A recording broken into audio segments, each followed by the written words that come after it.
In the turning season of the youthful year, when the sun is warming his rays beneath Aquarius, and the days and nights already begin to near their perfect balance, the hoarfrost copies then the image of his white sister on the ground, but the first sun wipes away the work of his pen.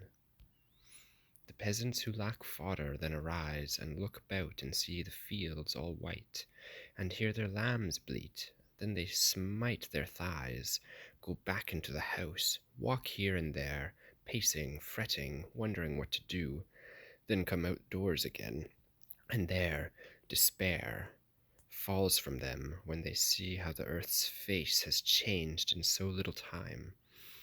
And they take their staffs and drive their lambs to feed. So in that place, when I saw my guide and master's eyebrows lower, my spirits fell, and I was sorely vexed, and as quickly came the plaster to the sore. For when he had reached the ruined bridge, he stood and turned on me that sweet and open look with which he had greeted me in the dark wood.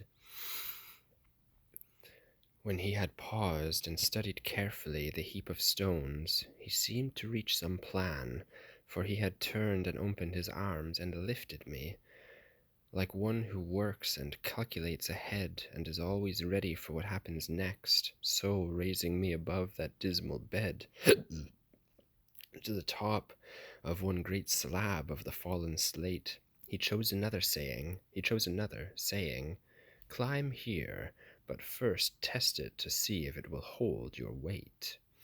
It was no climb for a lead-hung hypocrite, for scarcely we, he, light, and I assisted, could crawl hand-hold by hand-hold from the pit. And were it not that the bank along this side was lower than the one down which we had slid, I, at least, I will not speak for my guide, would have turned back. But as all of the vast rim of Malabolge leans toward the lowest well, so each succeeding valley and each brim is lower than the last. We climbed the face and arrived by great exertion to the point where the last rock had fallen from its place. My lungs were pumping as if they could not stop. I thought I could not go on, and I sat exhausted at the instant I had clambered to the top. "Up on your feet! This is no time to tire," my master cried. "The man who lies asleep will never wake in fame, and his desire and all his life drift past him like a dream, and the traces of his memory fade from time like smoke in air or ripples on a stream. Now, therefore, rise, control your breath, and call upon the strength of soul that wins all battles unless it sink in the gross body's fall. There is a longer ladder yet to climb. This much is not enough. If you understand me, show that you mean to profit from your time." I rose and made my breath appear more steady than it really was, and I replied, "Lead on as it pleases you to go. I am strong and ready."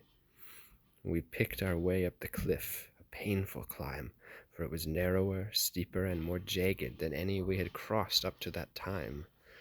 I moved along, talking to hide my faintness, when a voice that seemed unable to form words rose from the depths of the next chasm's darkness. I do not know what it said, though by then the sage had led me to the top of the next arch, but the speaker seemed in a tremendous rage. I was bending over the brim, but living eyes could not plumb to the bottom of that dark. Therefore I said, "Master, let me advise that we cross over and climb down that wall. For just as I hear the voice without understanding, so I look down and make out nothing at all." "I make no other answer than the act," the master said. "The only fit reply to a fit request is silence and the fact." So we moved down the bridge to the stone pier that shores the end of the arch on the 8th bank, and there I saw the chasm's depths and made clear. And there great coils of serpents met my sight, so hideous a mass that even now the memory makes my blood run cold with fright. Let Libya boast no longer, For though its sands breed chelydrids, jaculi, and pherians, chencriads, and two-headed amphibians, it never bred such a variety of vipers, no, not with all Ethiopia and all the lands that lie by the Red Sea. Amid that swarm, naked and without hope, people ran terrified, not even dreaming of a hole to hide in, or of heliotrope.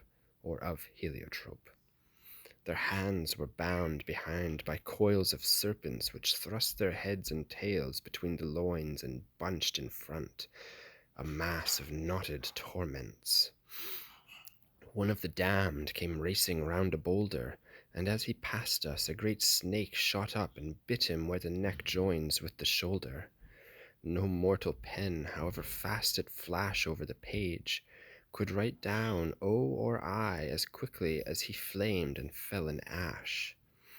And when he was dissolved into a heap upon the ground, the dust rose of itself and immediately resumed its former shape. Precisely so, philosophers declare, the phoenix dies and then is born again when it approaches its 500th year. It lives on tears of balsam and of incense.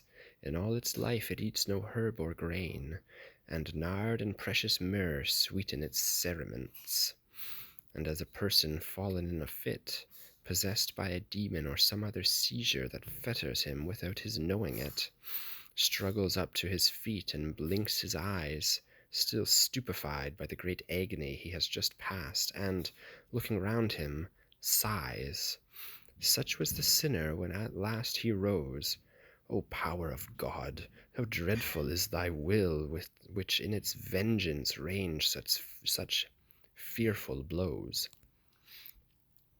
Then my guide asked him who he was, and he answered reluctantly, Not long ago I reined into this gullet from Tuscany. I am Vanni Fucci, the beast, a mule among men. I chose the bestial life above the human. Savage Pistoia was my fitting den.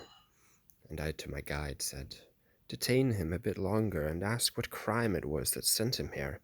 I knew him as a man of blood and anger. The sinner, hearing me, seemed discomforted, but he turned and fixed his eyes upon my face, and with a look of dismal shame. At length he said, That you have found me out among the strife and misery of this place grieves my heart more than did the day that cut me from my life. But I am forced to answer truthfully. I am put down so low because it was I who stole the treasure from the sacristy, for which others were once blamed. But that you may find less to gloat about if you escape here, prick up your ears and listen to what I say. First Pistoia is emptied of the black, then Florence changes her party and her laws. From Valdemagra the god of war brings back a fiery vapor wrapped in turbid air. Then in a storm of battle at Pisino the vapor breaks apart the mist, and there every wight shall feel his wounds anew. And I have told you this, that it may grieve you.